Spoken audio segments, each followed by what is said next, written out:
Bonjour YouTube, je suis Sébastien et le problème quand on sait bricoler et réparer des choses et les remplacer, c'est qu'on se retrouve à le faire plus souvent qu'on ne le pense. En l'occurrence, nous avons ici un rétroviseur qui a mangé un poteau. La vitre est éclatée et avec le vent il se rabatte tout seul maintenant. Sur une Twingo deuxième génération, hein, c'est une Mauboussin, pour ce que ça vaut. Non, ce n'est pas la mienne, c'est pas non plus celle de madame, c'est peut-être celle de sa mère. Et pour faire bonne mesure, nous avons aussi l'autre rétroviseur qui a été abîmé, celui-là dans la rue. Alors il est en moins mauvais état, mais pareil, il a plus de... Le cran n'est plus. Donc, la mission du jour, on a une paire de rétroviseurs tout neufs qui viennent de chez... C'est du Alcar, hein, on les a commandés sur Autodoc, une livraison relativement rapide. Et maintenant, on va voir comment les remplacer. Alors... On va ouvrir la bête. Vous pouvez noter à la clé que c'est clairement pas ma voiture. Hein. Hop, voilà, elle est ouverte. Avant d'ouvrir, on me demande souvent comment je sais comment remplacer des pièces. Alors, je vais vous poser là, 2 minutes. On va ouvrir un rétro. La petite coque, le rétro. Si je prends ma pièce neuve, donc mon rétro neuf, hein, je m'aperçois qu'il y a 3 points de fixation et la prise. Donc la logique veut que de l'autre côté de la portière à l'intérieur, j'ai 3 points de fixation. Si je regarde, je vais le remettre là-dedans pour ne pas l'abîmer, sinon je vais le faire gronder.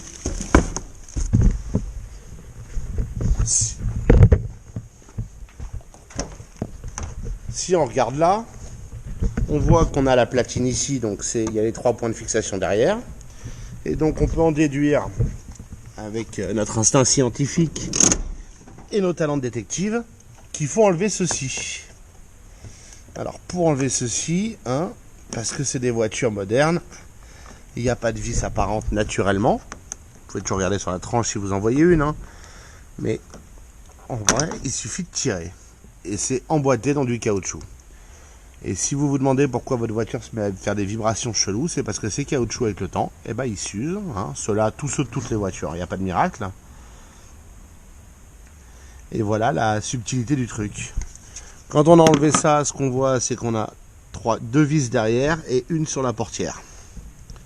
Donc c'est du 10 a priori à l'œil. C'est aussi du Torx à l'intérieur parce que quelqu'un chez Renault s'est dit je vais être créatif avec les vis. Hein.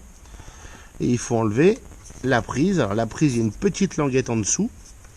On la lève et on tire délicatement et ça vient tout seul. On ne force pas. Il faut lever la petite languette. Hein. Il y a toujours une languette, un verrou, un truc sur les prises de voiture. C'est les connecteurs automobiles, c'est comme ça. Et on va pouvoir maintenant dévisser ces 3 vis. Je vais chercher ce qu'il faut et défaire le rétro. Alors on va aussi ouvrir la fenêtre. Pour ça, on va mettre le contact. Si on trouve où le mettre, ici.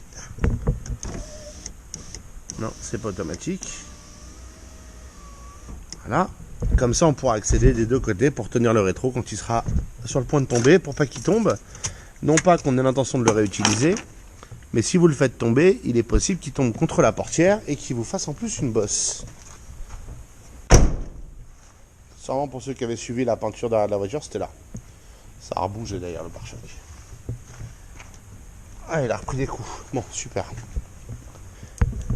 Et maintenant, hein, avec un bête cliquet, une rallonge pour pas abîmer l'intérieur et la douille, on s'aperçoit que c'est pas du 10, c'est du 8.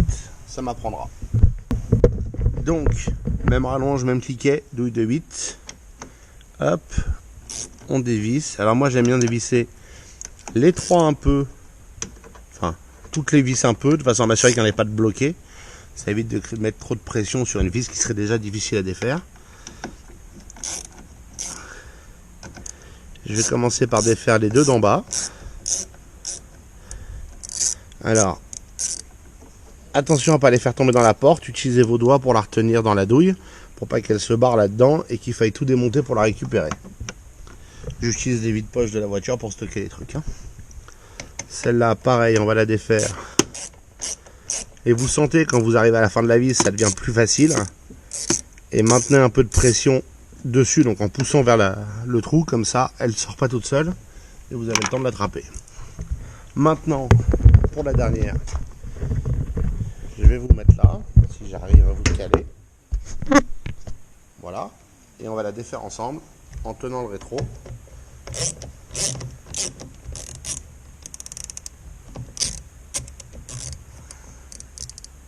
Là, sans la faire tomber. Hop. Et le rétro devrait venir tout seul, ou presque. Et il vient pas tout seul. Pourquoi il vient pas tout seul? Parce qu'il est chiant, je pense. Il y a 3 vis. Il n'y a rien qui le tient ici. Ah, mais c'est emmanché dedans.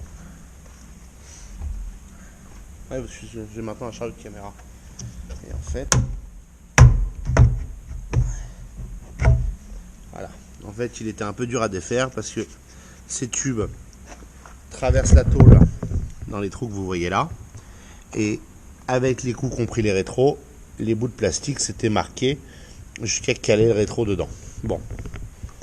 Maintenant, on a un rétro défait. Ça, c'était le passager, je crois, si je ne m'abuse. Ouais, c'était le mauvais côté. On va le remettre dans le carton. On va ouvrir l'autre. Hop.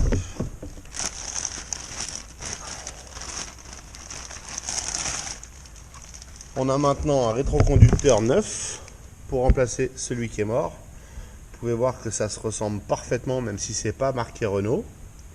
Et encore, je dis que c'est pas marqué Renault, on n'en sait rien. Parfois, si on regarde, on retrouve les marquages. Non, il n'y a rien de marqué. Non, il n'a pas de marquage. Et celui-là en a. Donc c'est globalement la différence, c'est une question de marquage. Voilà.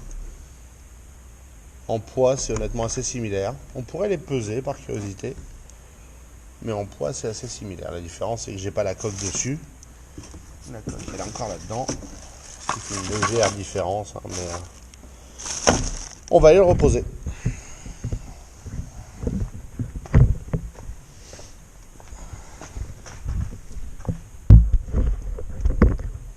Je vous remets sur la portière.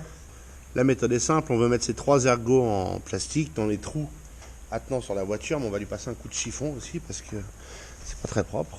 Quand vous faites ce genre de choses, profitez-en pour passer un coup là où on ne peut jamais accéder pour nettoyer. C'est pas que ce soit essentiel, c'est pas que ça change grand chose, mais tant qu'à faire, comme cette partie sera cachée par le plastique et que les différents lavages ne l'atteindront pas, j'aime bien passer un petit coup rapide. J'utilise du nettoyant en vitre parce que ça marche tout aussi bien qu'autre chose, de façon à ce que ce soit plus propre. Donc, maintenant, on prend notre rétro tout neuf, on prend les ergots et on l'emmanche. Alors, on emmanche sans se rater. Voilà, et on a un rétro en place. Et il tient plus ou moins tout seul en place. Pas secouer la voiture le temps de faire le tour de la portière. On va prendre une vis, on va rouvrir la portière plus. Et je vais mettre la vis qui se trouve le plus vers l'avant. Parce que c'est celle qui risque pas de tomber dans la portière.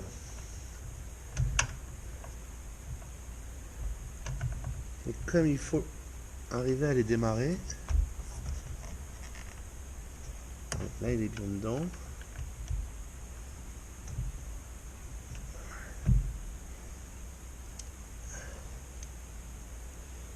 J'aurais dû penser à retourner le cliquer avant, mais c'est pas grave. Et maintenant, je vais pas la serrer à fond. Je vais mettre les autres.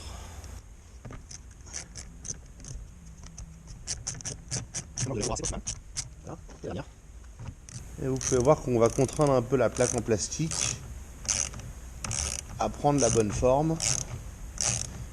Ça, c'est un problème de qualité de fabrication des pièces, mais c'est pas bien méchant. Elle va s'habituer et elle s'en remettra.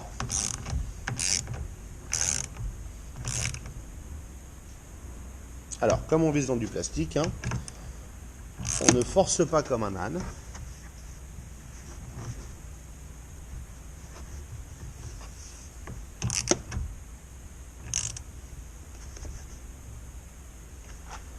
Voilà. Voilà. Et si on ferme la portière,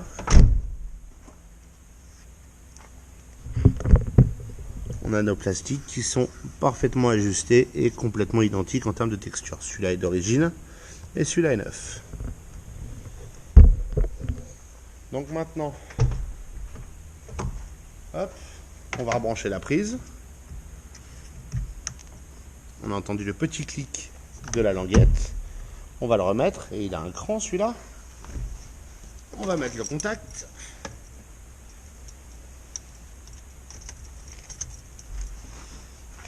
Et normalement, on peut ajuster le rétro. Non, visiblement pas. Pourquoi?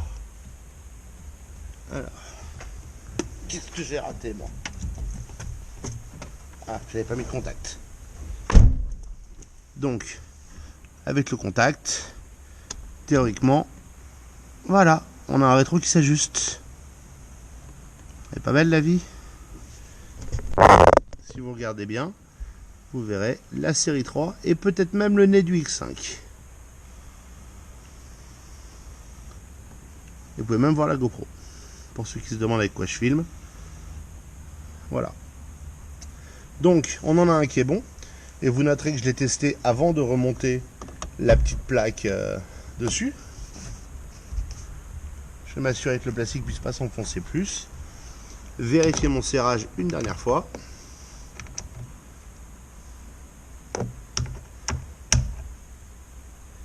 Voilà, la dernière vis. Voilà. Noterez que je tiens la clé comme ça, de façon à ne pas avoir trop de levier et pas forcer sur les tubes en plastique dans lesquels on visse. Et on prend notre machin avec nos 3 tiges derrière. On le réaligne plus ou moins. Je vais descendre de la voiture pour ça. On le réaligne plus ou moins. Et on a une Twingo neuve.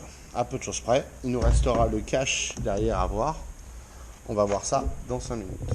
Quand vous achetez les rétros neufs, ils sont livrés avec quelque chose qui ressemble à ça. Ça, c'est donc le cache du rétro. Hein. Si vous avez les rétros tout noirs texturés, c'est cool. Si vous les avez peints, vous vous êtes fait avoir. Parce que quand il faut les changer, bah, il faut les repeindre. Puisqu'ils sont livrés prêts à peindre. Ça, c'est pas une couleur Twingo, c'est juste un après, ou la couleur du plastique d'ailleurs. Il faut le poncer, il faut mettre une couche d'après, la peinture, le vernis, le polish pour obtenir la couleur de la voiture. Alors les anciens, ils sont noirs. Ils sont dégueulasses aussi, mais ils sont noirs. Pour les démonter, parce que c'est ça l'objectif, je voudrais les démonter, voir s'ils sont encore en bon état pour être remontés. Donc on va sortir la glace du rétro, hein. Il suffit de faire le levier en dessous et elle se déclipse normalement. Alors se méfier avec une glace cassée, hein, c'est pas une bonne chose. Et normalement voilà, elle vient. Les glaces sont toutes clipsées, hein, d'une manière ou d'une autre. Celle-là elle est chauffante en plus pour faire bonne mesure, donc il faut aussi la débrancher ici.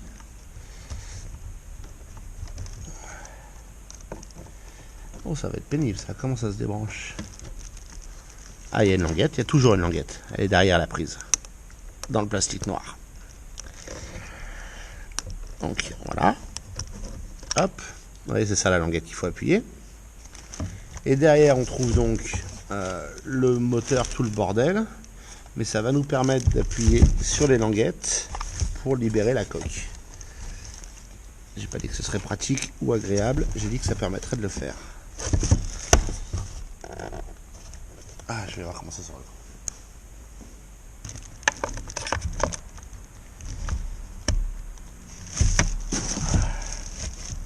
On va commencer par le bout, ce sera plus malin. Et si vous vous posez la question, oui, c'est extrêmement pas pratique à faire.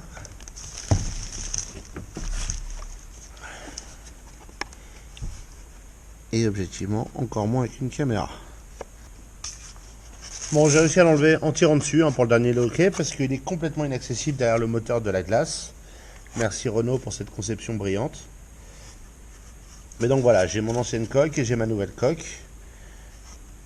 Je vais la donner à madame, elle va voir si elle arrive à la nettoyer au point qu'elle est d'accord pour qu'on remette celle-là et qu'on peigne celle-là plus tard. On va voir. Vous pouvez anticiper l'opération, commander la peinture, peindre ça, surtout si c'est au printemps que vous avez température pour. C'est pas très long de peindre ça et de le laisser sécher en 2 jours de temps où vous l'avez fait. Vous pouvez changer les rétros en attendant. C'est pas recommandé de rouler avec les rétros ouverts comme ça néanmoins. Donc maintenant on va aller démonter l'autre. Hein, parce qu'il n'y a pas de raison qu'il y en ait qu'un qui prenne. Et je vais vous faire le deuxième rétro avec moins de commentaires et en accéléré. Mais juste au cas où il y a un piège, vous le verrez comme ça.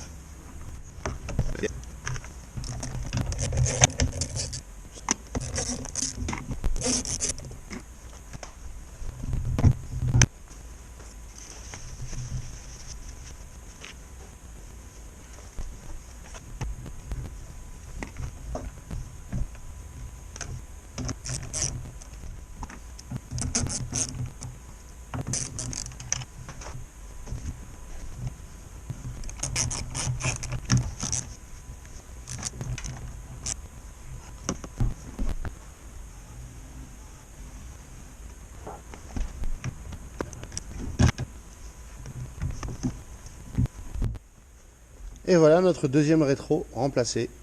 Je vais enlever la coque de l'ancien aussi là-dessus arrière, même procédure. Et ensuite on verra pour mettre la coque. Voilà la deuxième coque enlevée, hein. C'est somme toute même procédure. On pousse les 2 clips du haut. Celui-là sort tout seul quand on replie le rétro au final. On arrive à le sortir facilement quand les 2 du haut sont défaits. Et pour celui du bas de la coque, donc qui se rentre ici, pile derrière le moteur, super pratique. Il suffit de tirer un peu fort en allant vers le haut. C'est-à-dire que vous essayez de lever un peu la coque comme ça et ça vient tout seul. Bon, les coques ont été approuvées pour réutilisation en attendant de peindre les autres. C'est pas la bonne. Donc on va la remettre. Hein. Il n'y a pas de miracle. Il faut rabattre le rétro. Ce qui nous donne accès au côté. On a donc une languette là. Et les 3 languettes à l'intérieur.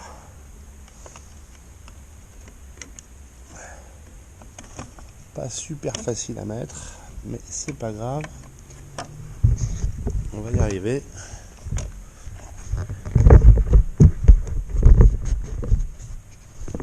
Hop.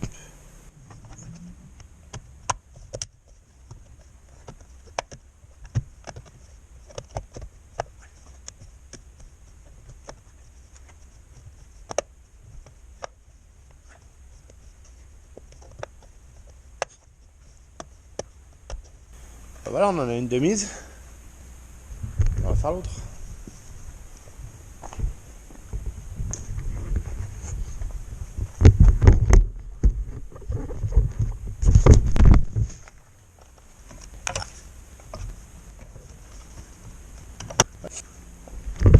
Et voici donc comment on remplace les rétroviseurs d'une Twingo 2. Je crois que celle-ci c'est une 2012, pas certain. C'est une Mauboussin. C'est clair, c'est écrit dessus. C'est une série limitée parce qu'elle a un intérieur machin chouette. On s'en fout. Et maintenant, elle a des rétroviseurs qui tiennent, qui se rabattent pas tout seuls. Et voilà. Je vous remercie d'avoir suivi cette vidéo. J'espère qu'elle vous aura intéressé et vous aura été utile. Si c'est le cas, pensez à vous abonner et à la liker. Et puis, si vous avez des questions ou des remarques, les commentaires sont là pour ça.